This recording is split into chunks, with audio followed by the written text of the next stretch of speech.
cuando me dijeron me pensé al principio que era como una broma. Pero después, cuando yo vi que tenían su canal y todo, me siento súper honrada de que me hayan elegido para entrevistarme. Bien, gracias. Para muchos nos gustaría saber qué te motivó a estudiar el técnico en enfermería y especializarte como arsenalera. Mira, esa es siempre como una de las sorpresas que tuve en mi vida. Nunca pensé que me iba a dedicar al área de la salud, porque nadie en mi casa, ni amigas, no tenían como ningún referente como que me indicara hacia dónde ir o estudiar. Yo pensé que iba a trabajar en algo como de administración, con el trabajo de mi papá, o bien con relaciones públicas, porque me gusta comunicar o estar relacionándome con gente. Entonces cuando comencé a ver qué carreras estudiar, todas me generaban un poquito de lata, así como pensar en psicología o pensar en párvulo, no era como muy atractivo para mí en ese momento. Entonces con otra amiga de toda la vida andábamos buscando mallas curriculares para poder decidir qué estudiar. Entonces andábamos por República, recuerdo, y era como un panfleto, ni siquiera un tríptico muy elegante, y decía arsenalería quirúrgica. Entonces le pregunto a mi amiga, ¿qué es arsenalería quirúrgica? Y mi amiga me dice, esas minas que están y dicen bisturí, tijera. Y yo, uy, qué entretenido eso. Y me imaginé ya en el escenario, en el pabellón, como con lámparas y cirugía, y dije, ay, pasemos a averiguar. Entonces entré, recuerdo que es el Caritas Chile, que yo creo que muchos lo deben de conocer, un súper buen instituto. ¿De yo qué año tampoco, estamos hablando? Mira, ¿en qué año estamos hablando? Sí, hace varios años. Sí. Después al final ustedes deduzcan y saquen la cuenta. Claro. Para no ser tan evidente. Me imagino. Sí. Bueno, entonces tampoco sabía de qué se trataba bien la carrera, ni el instituto, nada. Fue totalmente a ciegas. Entonces cuando entré, la gente me acogió muy bien. Me explicó de qué se trataba arsenalería, que cada vez que más aprendía lo encontraba interesante. Pero me dijo, para eso tienes que ser primero auxiliar de enfermería. En ese entonces no existía el TENS ni el técnico de enfermería, éramos todos auxiliares de enfermería. Entonces yo dije, lo mejor que me pudo haber pasado, encontrar 2 títulos en un periodo de tiempo muy corto, para mí fue lo mejor que pudo haberme ocurrido. Entonces después llegué a mi casa procesando un poco la información, y a la primera que le digo fue a mi abuela, que estaba ahí, uy, quiere estudiar esto, y ella fue la primera que me apoyó. Después mi mamá también como que lo pensó, pero siempre me dejaron decidir a mí qué hacer, nunca me impusieron nada. Entonces fue todo muy rápido, después comenzó la matrícula, se supone que uno tenía que hacer exámenes y todo, pero finalmente no tuve que hacer nada, hasta que llegó marzo y comencé, a ciegas también, no sabiendo bien de qué se trataba. Eran jornadas largas, porque recuerdo que había que estar todo el día en clases, como era bien concentrado el curso, en horas teníamos que estar todo el día. Entonces el primer periodo súper bien, que aprendiendo a tomar presión, signos vitales, teoría, conocer gente, salir también de mi casa, porque cuando uno comienza a estudiar como lejos, recién ahí uno aprenda a desenvolverse sola, porque siempre antes está como acompañada del andar en micro, no sé, muchas cosas nuevas que uno vive cuando sale a estudiar. Y después, cuando ya empecé la práctica básica, ahí comencé como a saber realmente de qué se trataba. Entonces, Pues ver realmente cómo es un pabellón en un la pabellón, práctica. ¿Qué pabellón te tocó? los pacientes, que a uno le enseñan a hacer la cama perfecta con ángulo, y después se encontraba con un escenario que a veces habían trozos de tela, no una sábana completa. Sí, Y al nudo, me acuerdo en cada para fijar bien la cama. Sí, y tratar de hacerlo lo mejor posible y que el paciente no se diera cuenta que uno era inexperta, ver los caracteres de las personas, quien a uno los recibía, que igual a veces recibir alumnos no es fácil, porque hay gente que es más cooperadora, hay gente que no, entonces como que era un mundo muy distinto y a veces lo encontré hasta un poco hostil. Sí. Entonces, en un periodo dije, ya a lo mejor esto no es para mí, pero después a medida que fui avanzando, que fui a maternidad, me acuerdo, consultorio, que eran cosas más entretenidas para mí, ahí me fui encantando un poco con el tema de la salud, y cuando ingresé a arsenalería ya como que estaba totalmente convencida que Que era eso lo sí tuyo. que era lo que me iba a gustar. Sí. dinámica la arsenalería. Sí, es un trabajo igual que requiere muchas cosas, muchas condiciones, no solamente de querer estar, sino que también esfuerzos de uno, pero es recompensado finalmente. Me gustaría saber por qué quisiste especializarte en ojos, en cirugías oftalmológicas. También fue un tema de destino.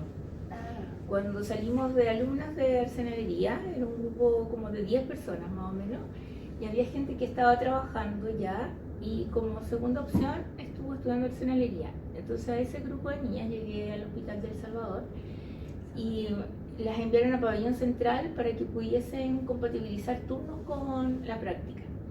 Y a tres, que no estábamos sin la obligación de cumplir horario ni nada, nos enviaron al pabellón de oftalmología del mismo hospital, pero estaba separado del pabellón central.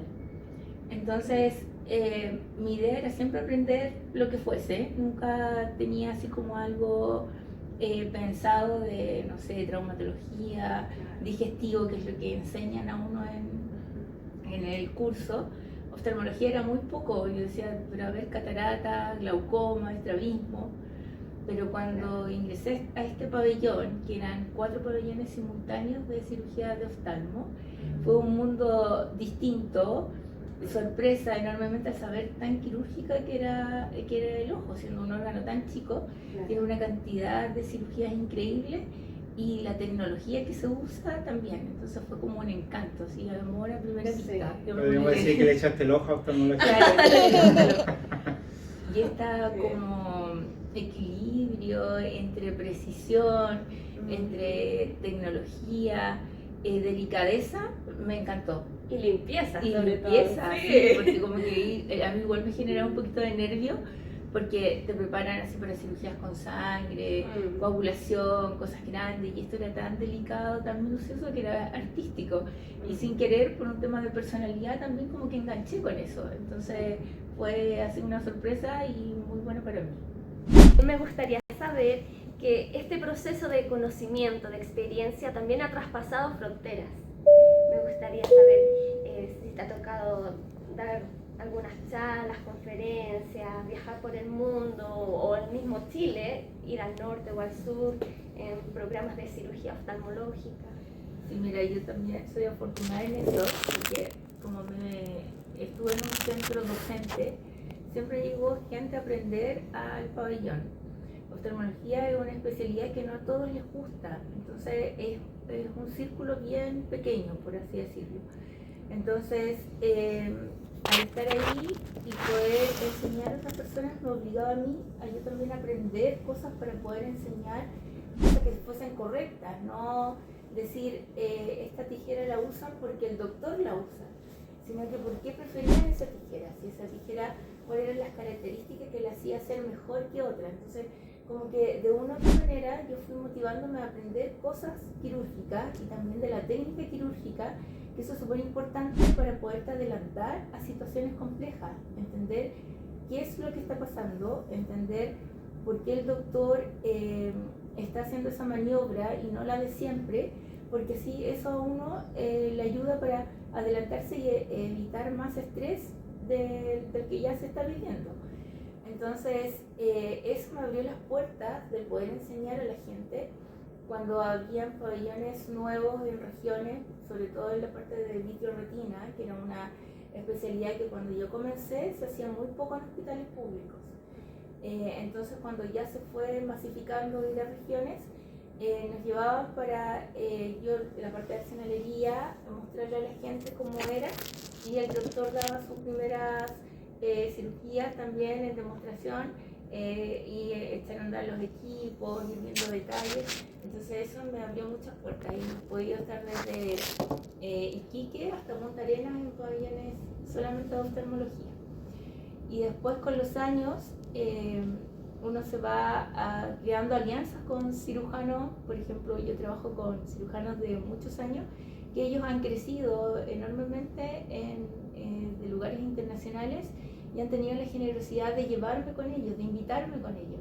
Entonces eso me ha permitido estar en un congreso de instrumentistas quirúrgicas en Argentina, que ya este va a ser el 4º año que voy consecutivo. están en cirugía en vivo, en pabellones de cirugía en oftalmología en Buenos Aires, y también tuve la oportunidad de estar una vez en Brasil, en el sur de Brasil, en un hospital, ayudando a hacer unas cirugías oftalmológicas. ¿Y hay un choque cultural, ya sea o algo similar en un pabellón Argentina, en un pabellón de Brasil? ¿Hay similitudes con Chile o notas que hay muchas diferencias? Se notan diferencias. Nosotros yo creo que tenemos la ventaja de estar acreditados por centros internacionales, que eso nos abre las puertas y nos mantiene actualizados en un montón de cosas. Entonces, sin ánimo de criticar ni nada, en algunos lugares como que eso está más atrasado. Entonces yo siento que nosotros estamos mucho más evolucionados, no en todo, pero en algunas cosas, sobre todo en la parte farmacológica, que acá somos como más estrictos con el ISP, productos que se usan que sean ya no tan artesanalmente, sino que cosas mucho más estudiadas. Entonces en esa parte ya encuentro que hay algunas diferencias. En la parte general, como de asepsia, antisepsia, eso es como normal. Lo que sí, algunos son más estrictos, no sé, en Brasil me tocó que ni siquiera nos dejaban tener una cadena o algún aro pequeño, teníamos que sacarnos todo, porque cualquier cosa podía inducir a que cayera en el campo quirúrgico, algo que a lo mejor uno lo piensa, encuentra que es un poco exagerada quizás la medida, pero para ellos es una medida súper estricta y bien. Así que de todo se aprende un poco y como experiencia buena en todo sentido. Y para despedirnos también nos gustaría saber si quieres agradecer a alguien en especial o invitar a alguien a ver esta entrevista en algún lugar donde hayas trabajado. A la Yuli. Agradecer siempre agradecer. En este momento se me viene mucha gente a la cabeza, pero más que nada con la gente que partí, porque tuve muy buenos profesores de la enfermera que estaban en ese entonces en el pabellón, y ellos siempre nos dejó desarrollarnos mucho en lo que nosotros quisiéramos. Éramos todos muy chicos, entonces ella era como más mamá que enfermera. De hecho le decíamos la mami Rosa, la señora Rosa Roa. Y éramos más inmaduros, ella igual tenía paciencia, trataba de tener equilibrio entre trabajo y nuestras personalidades, porque en grupo igual es difícil manejar grupo. A la gente también con que trabajábamos, que éramos así como casi familia, podíamos estar enojados en la mañana por algo y después en la tarde nos reíamos y comíamos con risas y todo. Y así cada vez que uno va avanzando y va conociendo gente, es como agradecer eso, que no es solo un lugar, sino que es todo. Entonces, ahora mismo ustedes les agradezco también porque pensaron en mí. Sí, no, Es la mejor. La mejor, sí. Nosotros estamos muy felices de esta entrevista y de que conozcan un poco más del área de oftalmología, que es bien reservada, bien minuciosa, pero yo creo que es una cirugía tan llamativa en cuanto a lo tecnológico y cada vez va a ir evolucionando. Así que es un constante estudio lo que nos lleva a la oftalmología. Así que nos vemos en un próximo capítulo. Muchas gracias por vernos y adiós. Gracias. Sigan con el tornillo. La Yuli la próxima víctima. Te queremos.